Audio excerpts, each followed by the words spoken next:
امرت ہے تیرے بول تو پیغام زندگی، امرت ہے تیرے بول تو پیغام زندگی، تیرے سوا نہیں کوئی آواز وقت کی، تیرے سوا نہیں کوئی آواز وقت کی۔ بسم اللہ الرحمن الرحیم۔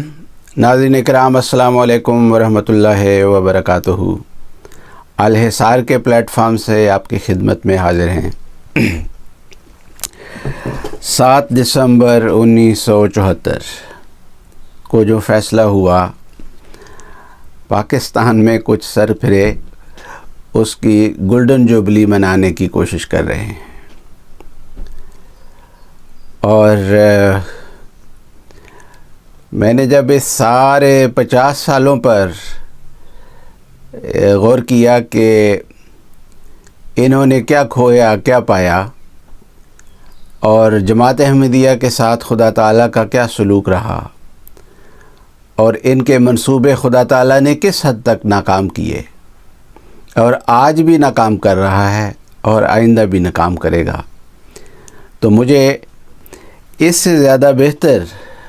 خلاصہ اس سارے 50 سالوں کا نہیں مل سکا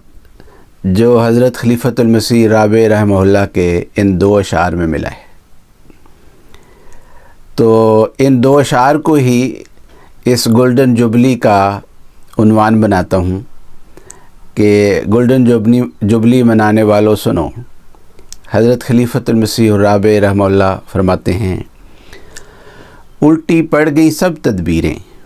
کچھ نہ دغا نے کام کیا، الٹی پڑ گئی سب تدبیریں، کچھ نہ دغا نے کام کیا، دیکھا اس بیماری دل نے آخر کام تمام کیا، زندہ باد غلام احمد، پڑ گیا جس کا دشمن جھوٹا، جال حق کو وضحق الباطل، ان الباطل کان زہوقا۔ تو اس کے بعد ہم جو کچھ بھی ڈسکس کریں گے اس کو اگر آپ کسی بھی اینگل سے رک کر غور کریں گے تو اس شعر کا ایک ایک ڈیجٹ جو ہے، ان 2 اشعار کا ایک ایک ڈیجٹ جو ہے وہ آپ کو اس کے اندر جھلکتا ہوا نظر آئے گا کہ فتح کس کی ہوئی تھی اور شکست کس کی ہوئی تھی۔ جب ہم یہ 7 ستمبر 1974 کے فیصلے کو دیکھتے ہیں تو 2 فریق ہیں جو اپنے اپنے طور پر اس دن کو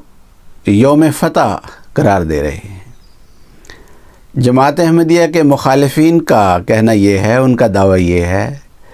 کہ اس دن ان کو فتح ہوئی تھی اور وہ اس کے لحاظ سے آج 50 سال پورے ہونے پر اس کی گولڈن جوبلی منا رہے ہیں۔ اور جماعت احمدیہ کا ایمان یہ ہے کہ وہ دن واقعتاً ہی یوم الفرقان تھا، جس دن حضرت محمد مصطفیٰ صلی اللہ علیہ وسلم کی پیشگوئی کے مطابق کہ جب امت کے 73 فرقے ہو جائیں گے تو ایک سچا ہوگا اور 72 جھوٹے ہوں گے، تو اس دن پاکستان کی اسمبلی نے متفقہ طور پر یہ فیصلہ کر لیا اور یہ سارے 72 ایک طرف اکٹھے ہو گئے اور انہوں نے کہا کہ ہم 72 ہیں اور یہ احمدی جو ہیں یہ 73واں ہیں اور یہ ہم میں سے نہیں ہیں۔ تو محمد مصطفیٰ صلی اللہ علیہ وسلم کے فیصلے کے مطابق 72 نے ہی جھوٹے ہونا تھا اور 72 نے ہی باطل پر ہونا تھا، اس لیے جال حق کو وضحق الباطل، وہ جو یوم الفرقان ظاہر ہوا ہے وہ جماعت احمدیہ کے لیے ظاہر ہوا ہے، ان کے لیے ظاہر نہیں ہوا۔ یہاں سے ہم آگے چلتے ہیں کہ یہ جو 50 سالہ تقریبات ہو رہی ہیں، اس سے پہلے اگر غور کریں تو انہوں نے 25 سالہ سلور جوبلی نہیں منائی، یہ گولڈن جوبلی پر آ کے کیوں کھڑے ہوئے ہیں؟ حالانکہ عام روٹین میں دنیا میں یہی دستور ہے پھر کہ اگر ایسا واقعہ ہوا ہو تو اس کی پہلے لوگ 25 سال پورے ہونے پر سلور جوبلی مناتے ہیں۔ تو میں جب اس کو دیکھ رہا تھا تو مجھے خیال آیا کہ اس وقت مرکز میں نواز شریف کی حکومت تھی، اور اس وقت کی اسٹیبلشمنٹ جس کے پرویز مشرف صاحب چیف تھے آرمی کے، ان کے آپس میں اچھے تعلقات تھے، اور ان کو اس وقت ختم نبوت کا کارڈ کھیلنے کی ضرورت نہیں تھی، یعنی اس طور پر تو دونوں کی عدم دلچسپی کی وجہ سے یہ سلور جوبلی نہیں منا سکے۔ اب چونکہ اس وقت صورتحال یہ ہے کہ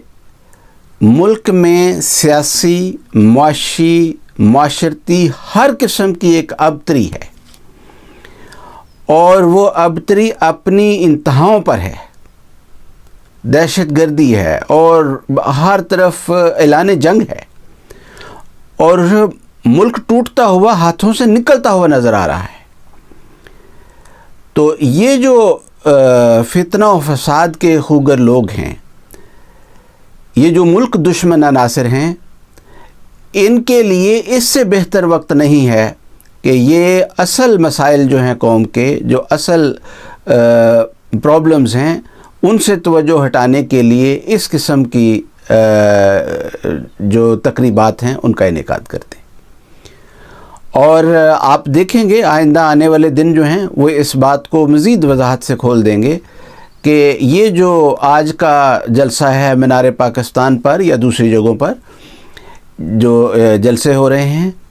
یہ جلسے دراصل ایک پلیٹ فارم کے طور پر استعمال ہوں گے آگے حکومت کے ساتھ بارگیننگ کرنے کے لیے، بارگین چپ کے طور پر، اور آگے فساد پھیلانے کے لیے۔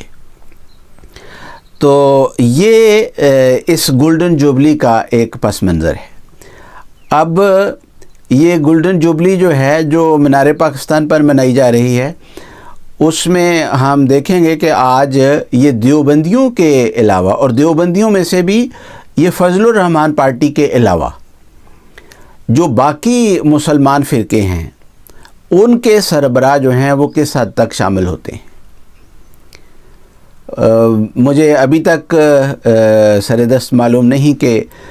ابھی تک نظر بھی کوئی نہیں آیا کہ ان میں سے کوئی جو ہے وہ سامنے آیا ہو اور اس نے آ کے یہ کہا ہو کہ میں اس میں شامل ہو رہا ہوں۔ تو یہ ایک خاص برانڈ ہے جو مینار پاکستان پر اکٹھا ہو رہا ہے، اور جس انداز سے انہوں نے اس گولڈن جوبلی کو وہاں منانا ہے، اس کے دو پہلو ہیں بڑے نمایاں۔ ایک تو وہ پہلو ہے کہ چونکہ اس قسم کی جگہوں پر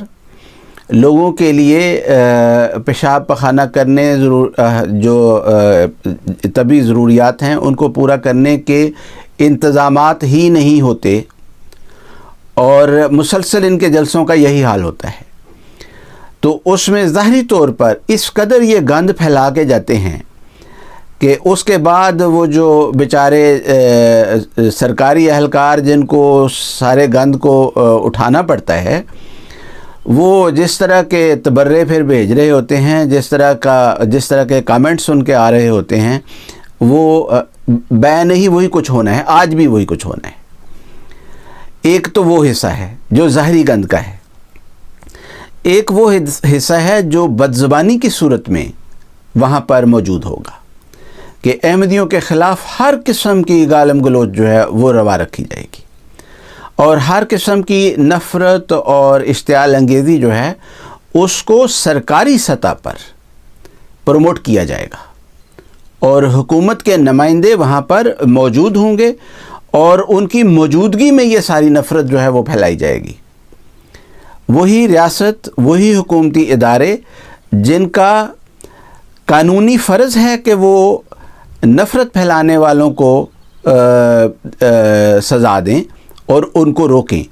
وہ ان کے ساتھ شامل ہوں گے اور ان کی پشت پناہی کر رہے ہوں گے، بلکہ حقیقت تو یہی ہے کہ وہی ان کو لے کے آئے ہیں۔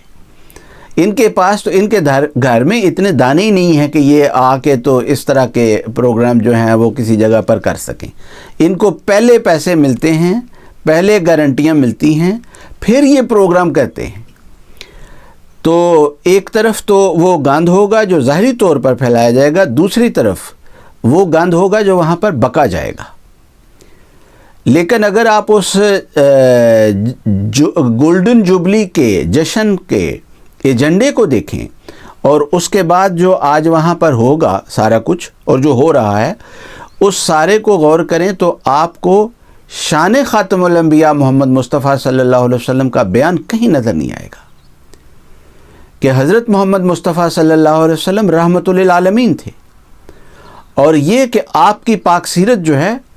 ہم آج سے یہ عہد کر کے یہاں سے اٹھ رہے ہیں کہ ہم اس پاک سیرت کو اپنی زندگیوں میں اپنائیں گے۔ یہ ایجنڈے میں شامل ہی نہیں ہے، بلکہ جب آپ اس کو دیکھ لیں کہ یہی جلسہ جو ہے اور اس طرح کے جتنے بھی جلسے جہاں جہاں بھی ہو رہے ہیں، ان جلسوں میں سارے شامل ہونے والے، اگر کوئی دودھ بیچنے والا ہے تو جیسا بے ایمان وہ پہلے تھا ویسا ہی بے ایمان اس جلسے کے بعد بھی ہوگا۔ سبزی بیچنے والا ہے، جیسا وہ پہلے بے ایمان ہے ویسا ہی وہ بعد میں بھی ہوگا۔ کوئی زندگی کا شعبہ ایسا نہیں ہے جس زندگی کے شعبے کے اوپر یہ ہاتھ رکھ کے انگلی اٹھا کے بتا سکیں کہ ہاں یہ لوگ ہیں جنہوں نے اس جلسے کے بعد اپنے اندر یہ روحانی پاک تبدیلی جو ہے وہ پیدا کی ہے، اور یہ شعبہ جو ہے زندگی کا، اب اس میں کرپشن نہیں ہوگی، اس میں یہ خباثت جو ہے وہ نہیں ہوگی، کیونکہ ہم نے گولڈن جوبلی منا لی ہے ختم نبوت کی۔ میں نے پہلے بھی کئی دفعہ ذکر کیا ہے کہ یہ جو تقریریں ہیں، یہ جو کیلو کال ہے، مذہب اس بات کا نام نہیں ہے۔ حضرت مسیح موعود علیہ الصلوۃ والسلام نے آ کے جو عظیم الشان نقطہ اس میں بیان فرمایا وہ یہ تھا کہ مذہب کیلو کال کا نام نہیں ہے، یہ ایک پاک کیفیت کا نام ہے۔ تو اگر جلسے میں شامل ہونے والے جو لوگ ہیں، ان کے اخلاق پر، ان کے انسانی اقدار پر، ان کی روحانیت پر وہ جلسہ کوئی اثر نہیں ڈالتا، تو محض وہاں گالم گلوچ ہوتی ہے اور دنگا فساد ہوتا ہے، تو اس کے بعد وہ جلسہ ختم ہو جاتا ہے، تو وہ جلسہ کوئی مذہبی جلسہ نہیں کہلا سکتا، اور ختم نبوت کے ساتھ تو اس کا کوئی سرے سے تعلق ہی نہیں ہو سکتا، اور محمد مصطفیٰ صلی اللہ علیہ وسلم کے ساتھ اس کا کیا تعلق ہو سکتا ہے؟ آپ اگر ہمارے جلسوں کو اس کے مقابل پر دیکھ لیں تو اللہ کے فضل سے جب جب جلسہ ہوتا ہے تو اس جلسے کے بعد احمدی جو ہیں وہ امپرووڈ روحانیت کے ساتھ، امپرووڈ اخلاق کے ساتھ، امپرووڈ انسانی اقدار کے ساتھ وہاں سے لوٹتے ہیں، پہلے سے بہتر حالت میں لوٹتے ہیں، اور جب ایک دوسرے سے ملتے ہیں اور ایمان کی اضافے کے لیے جو واقعات ایک دوسرے سے سننے میں ملتے ہیں، دیکھنے میں ملتے ہیں، وہ بے مثل ہوتے ہیں۔ اور اسی لیے ہمارے پیارے امام ایدہ اللہ تعالیٰ بنصر العزیز نے ان سارے جلسوں پر اس دفعہ تو خاص طور پر کہا کہ یہ ہمارے جلسے جو ہیں اس لیے نہیں ہیں کہ پولیٹیشنز یہاں آئیں اور آ کے تقریریں کر کے چلے جائیں اور ہم خوش ہو جائیں کہ بس واہ واہ ہو گئی ہے۔ یہ جلسے اس مقصد کے لیے نہیں ہیں، بلکہ ان کا مقصد جو ہے وہ یہ ہے کہ ہر احمدی جو ہے وہ یہ دیکھے کہ اس کے اندر کیا پاک تبدیلی پیدا ہوئی ہے۔ تو یہ فرق ہے، یہ فرق نمایاں ہے جو حضرت مسیح موعود علیہ السلام نے فرمایا ہے نا کہ وہاں قدرت یہاں درماندگی، فرق نمایاں ہے۔ تو یہ جو فرق نمایاں ہے دونوں جلسوں کا، یہ ہر جگہ پر دیکھا جا سکتا ہے۔ تو یہ تو جلسے کا جو ماحول ہے اس کو ہم نے بیان کیا۔ اب اس تجزیے کے بعد اگلا حصہ جو ہے کہ وہ فتح جس کا جشن منانا ہے اس کا تجزیہ بھی کچھ کرنا ہے، لیکن وقت اتنا ہو گیا ہے کہ اس کو یہاں روکنا پڑے گا۔ تو انشاءاللہ اگلے پروگرام میں ہم آپ کے ساتھ اس فتح کا تجزیہ کرتے ہیں جس فتح کی گولڈن جوبلی منائی جا رہی ہے۔ جزاکم اللہ تعالی و احسن الجزا۔ السلام علیکم ورحمۃ اللہ وبرکاتہ۔